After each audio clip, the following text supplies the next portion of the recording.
Hi friends, it is Miss Valetti and I am back to read another chapter of Because of Winn-Dixie. We are reading chapter 16 today, and since last week we talked a lot about the theme in our ELA unit, I want to focus on the theme this week. And remember, the theme is the message of the story, or the moral of the story, or the lesson of the story, whichever helps you remember it. So, to think about the theme and to determine the theme, we can ask ourselves 3 big questions that usually help us determine the theme. The first one is, what is the problem of the story? The second one is, how did the character solve that problem? And the third one is, what did the character learn from solving that problem or from the problem itself? So keep those questions in mind when I read chapter 16 because I am going to ask you one of those questions at the end of chapter 16. Alrighty, and just as a reminder, Miss Franny Block is telling a story about, I think it was her uncle. Let me go back. Remember, if you can't remember, you can always go back in the text and figure out what was happening because the text usually is right in front of you, right? Okay, so she's telling a story about Litmus W. Block, which is one of her relatives. Litmus W. Block was just a boy when the firing on Fort Sumter occurred, Miss Franny Block said as she started in on her story. Fort Sumter, I said. It was the firing on Fort Sumter that started the war, said Amanda. Okay, I said. I shrugged. Well, Litmus was 14 years old. He was strong and big, but he was still just a boy. His daddy, Artley W. Block, had already enlisted, and Litmus told his mama that he could not stand by and let the South get beat. And so he went to fight too. Miss Franny looked around the library, and then she whispered, Men and boys always want to fight. They are always looking for a reason to go to war. It is the saddest thing.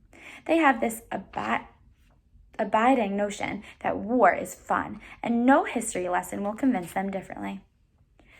Anyway, Litmus went and enlisted, so that means he joined the war.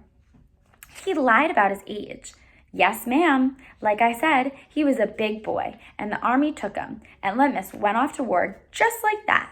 Left behind his mother and 3 sisters, he went off to be a hero, but he soon found out the truth. Miss Franny closed her eyes and shook her head. What truth? I asked her. Why, the war is hell, Miss Franny said with her eyes still closed. Pure hell. Hell is a curse word, said Amanda. I stole and looked at her face. Her face was pinched up more than usual. War, said Miss Franny with her eyes still closed, should be a cuss word too. She shook her head and opened her eyes. She pointed at me and then pointed at Amanda. Neither of you can imagine. No, ma'am, Amanda and me said at exactly the same time. We looked real quick at each other and then back at Miss Franny.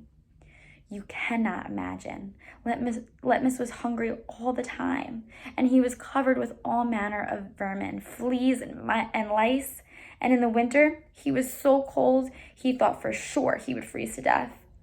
And in the summer, why, there's nothing worse than war in the summertime. It stinks so. And the only thing that made Litmus forget that he was hungry and itchy and hot or cold was that he was getting shot at. And he got shot at quite a bit.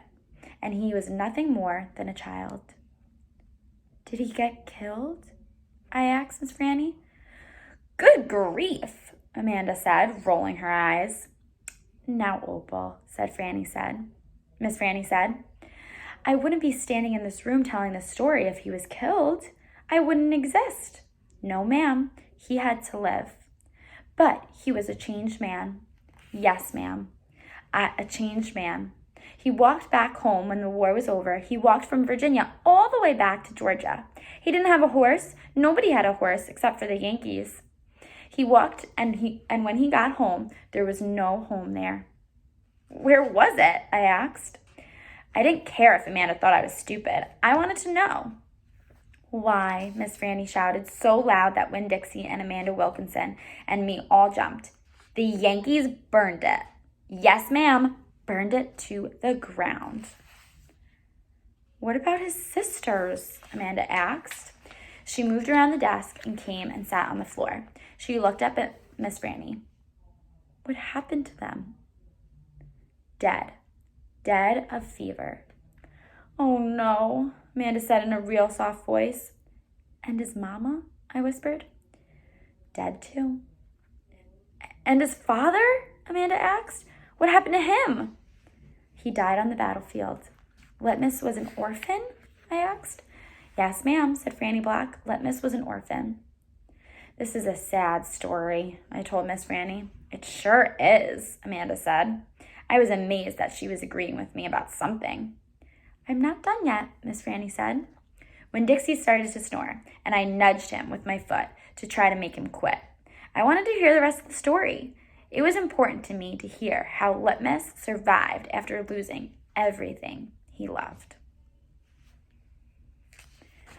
All right, so just in that chapter, I want you to think, what was the problem in Miss Franny's story? So what was the problem in, in Litman's story, in Litmus' story, in his own life? What happened to him?